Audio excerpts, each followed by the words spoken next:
I come from a very isolated background. My first 5 years I was in Mexico, and I remember just a lot of farming. My great-grandfather had a ton of land and really forced all of his kids to farm, and there was no school involved. My dad would make me pitchfork all the front yard and the backyard to plant grass and do other things. And because I was getting in trouble, and so that was a way of keeping me occupied. And I have had the luck to work with very experienced farmers. I think that it legitimized it for me and be like, wow, this is real. This is an interest to people. I got here in 2008 and started working at Heritage Prairie, and things went really well there for me. I met great people, one of my best friends. I think my whole entire life has just been preparing me for this.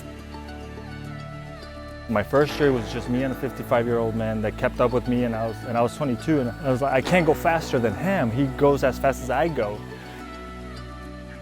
And then Katie came around that fourth year when I was there. I was actually living out in Seattle right after I graduated college, doing AmeriCorps, doing restoration work. And I just realized I loved working outdoors. I also loved food, so I don't know, it was just kind of like, hey, I'm gonna try farming. And I took a job at another local farm, and that's where Carlos had been working for a few years, so we met farming. I remember trying to delegate tasks because I was the farm manager there, and Katie wouldn't wait. She would just get straight to work. She would see, oh, those weeds I can pull while he figures it out. She never stopped to listen to what I had to say, and she was like, no, you know what? Come and get me. I'll be over here working, and I just loved it. It was one of those things where you just see the dedication that someone's putting into something, and I loved that. And then eventually we just were like, no, we need our own farm. Welcome to Mighty Greens Farm. I'm Katie Palomares. I'm Carlos Palomares. And this is our farm, Mighty Greens Farm.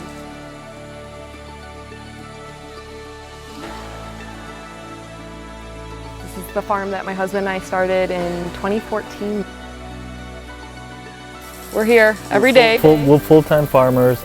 We found an ad online that they were renting a small greenhouse. We started really small, and we've just been able to grow into this space. It's changed from when we first started. We went to farmers market, we're like, no, people want this. We started growing microgreens for the community, creating salad blends. It's all about coming up with flavors that work together, making them unique. I'm usually the taste tester. He's usually crafting these flavors, and he's just really good at it.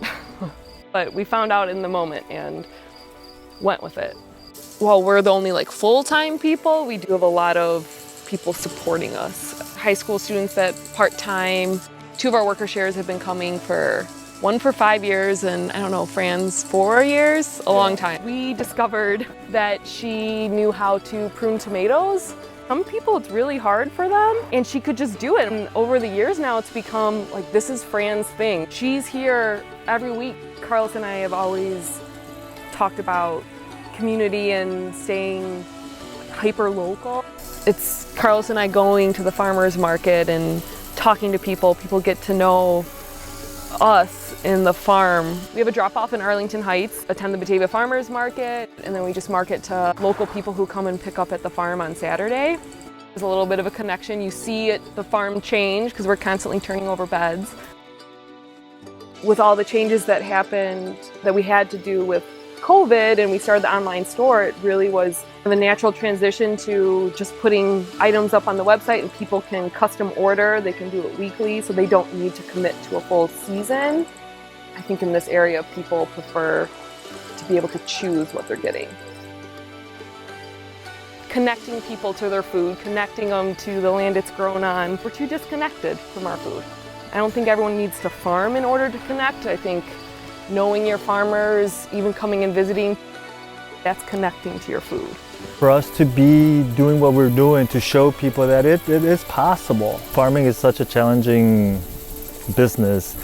There's just more benefits than there aren't for eating local and growing your own food and knowing all the work you did to get that plant to grow, even if it's not the most productive tomato or pepper plant. But when you eat that first ripe fruit and you knew you grew it, there's this satisfaction. It just changes you once you start. I have a friend that told me that farming was one of the most honest jobs that a man can do. Or woman, family.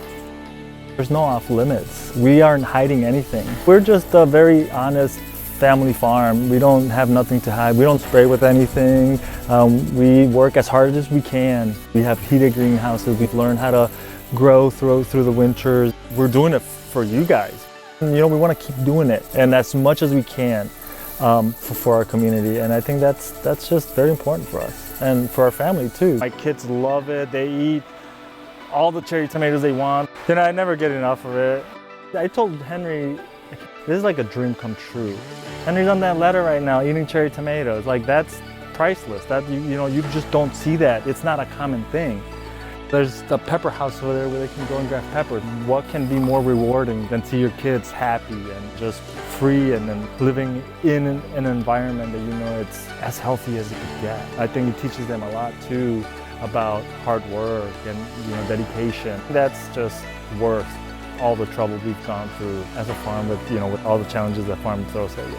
I don't know, sometimes it's like funny to think back when we first started and we were just in the tiny little house. It's just like we've been able to grow into this space, and I mean, our kids are growing up here too. We don't own this land, but I feel like we're very, very connected to it. And the guys who own it, it's brothers, they're amazing and so supportive. We couldn't ask for better landlords. I don't even like calling them landlords, they're just like our support system. It's hard when you don't inherit land to be a farmer. It takes years to know the land, which plots flood, which crops do best in which area. If we don't take care of it, our business doesn't succeed. We depend on this land. It's our lifeline. And we'll eventually get to live on our farm. That's what I tell myself. We're working our way towards where we can provide our products to lower income families. Being open like that, I think, gives people that trust. It's important to just let our community know that they can rely on us.